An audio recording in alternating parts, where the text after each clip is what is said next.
Boo! Did I scare you? No? Well, anyways, swollen to bursting until I am disappearing on purpose is described as a weirdo RPG, in which something is very wrong.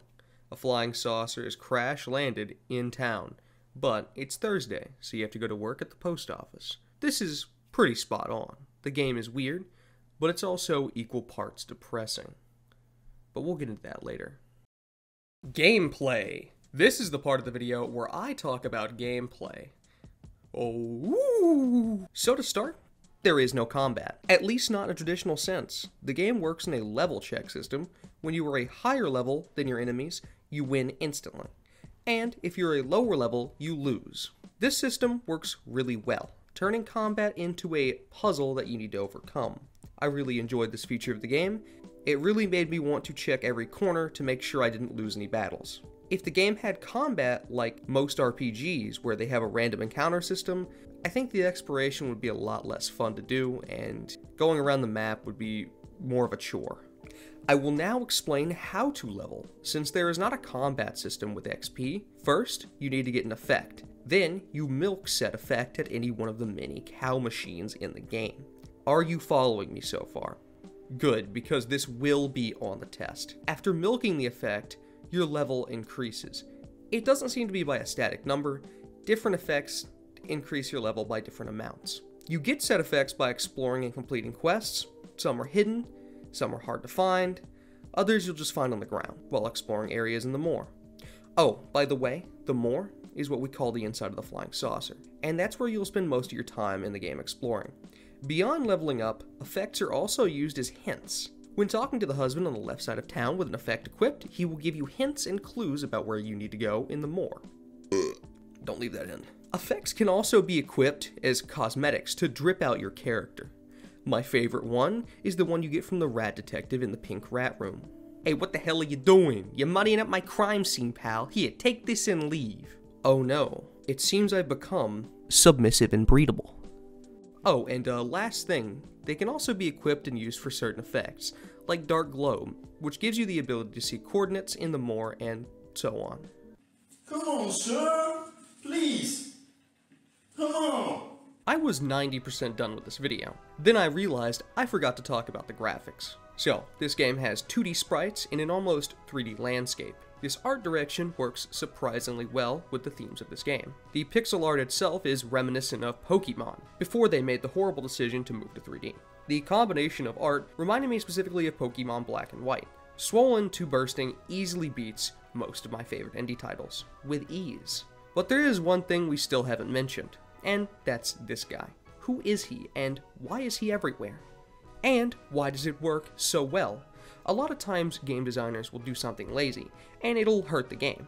But this is not one of those times. One of my favorite examples of this is the elevator. In my first playthrough, I thought it was just a normal elevator trying to beat my ass. But in the second playthrough, I noticed something a little silly. If we zoom in on the elevator, we are greeted with a nice little surprise. It's funny things like this that make having the exact same enemy pop up throughout the game not get boring. Okay, now that I've finished my little TED talk on the graphics, back to your regularly scheduled program. Music. The music and sound design in this game is stellar, and arguably its strongest point. Some of the music in this game is weird and silly.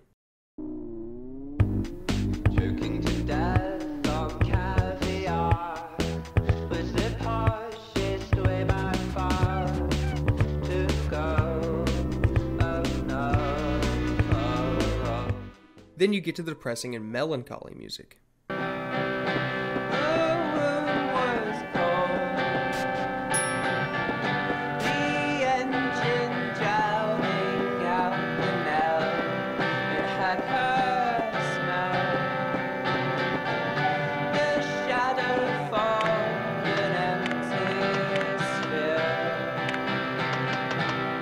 It all feels and sounds great.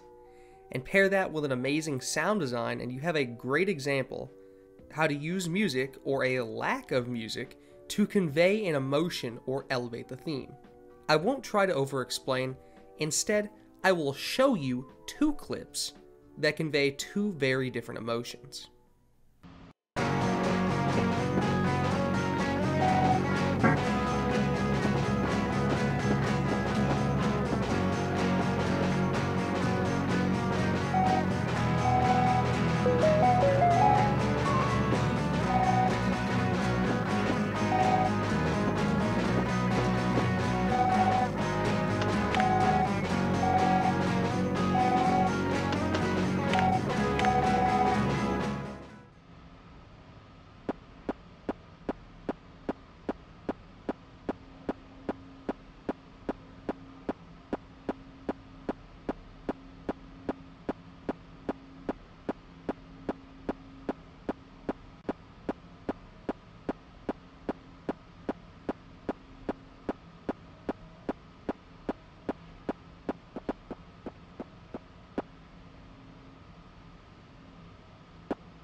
Hopefully that example showed you my point. The music and sound design work really well with the gameplay and the story. Oh, and speaking of story,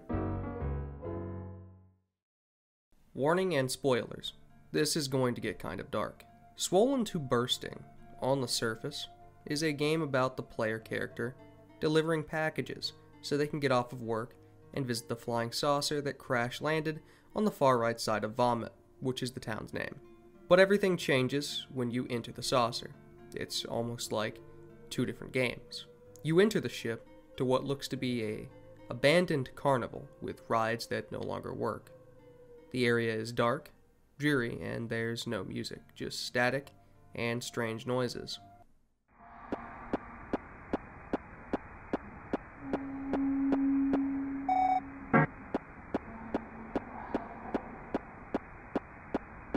One could describe it as an extreme contrast to the happy music and brighter sky outside of the ship.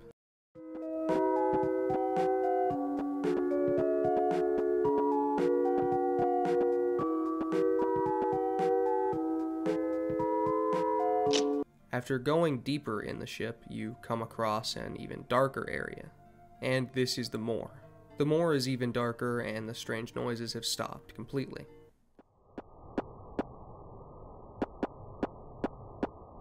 I'll be doing my best to avoid spoiling the whole game, but it's inevitable that I will spoil some of it. After getting the effect from the detective rat, I recommend saving before leaving the room.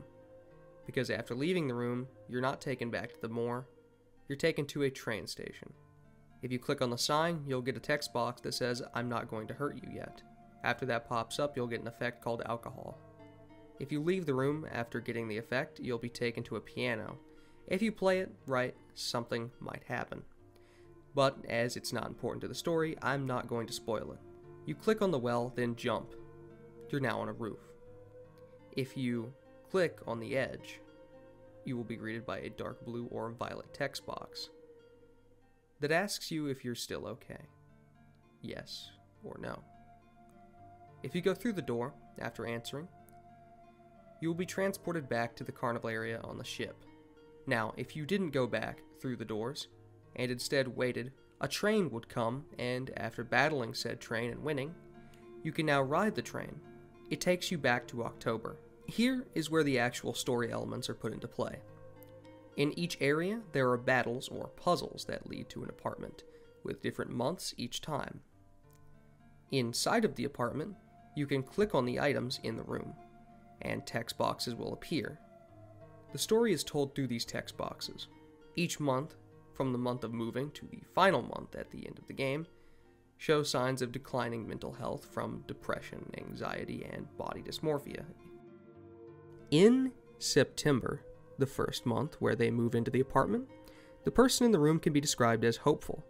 If you click on one of the items in the room, they even talk about how they will be eating healthier after they move in. And in October, there's an obvious decline in the person's mental health. If we click on the bed, the text box that pops up says, "This morning, I put my hands on my face.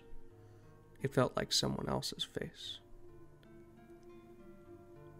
Then finally, after beating the duck at the Hook-a-Duck, before the ending of the game, you're taken to March. And this is where their depression seems to be at its worst. Because if we click on the potted plant, this dialogue appears. "I'm so sick of not being able to look anyone in the eye. I think I'm gonna do it." If you leave the room this time, instead of a dark area that leads to a tub, you are now in the hallway of the apartment building in town. A depressing and melancholy music plays in the background.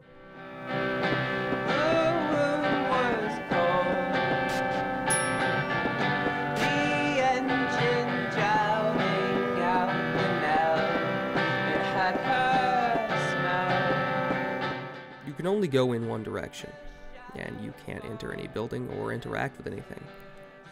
You only get a dialogue box saying, "Not now," or "You wouldn't want to see anybody like this." The only direction you can go is left, so you do. Then you make it to the road, and you go up. You head back into the room, into the black void. The game asks you another question. then... Sorry, I almost spoiled the ending. It looks like you'll have to just play the game yourself to know what happens next. Final take. This game is amazing, from the gameplay to the music and even the story. If you couldn't tell already, I love this game, and I think you should play it. I will close this off by saying, this game was made by what seems to be one person.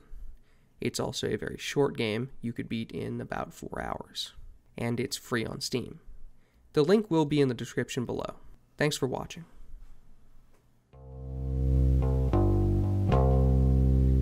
Everyone hates your guts. You go to the shop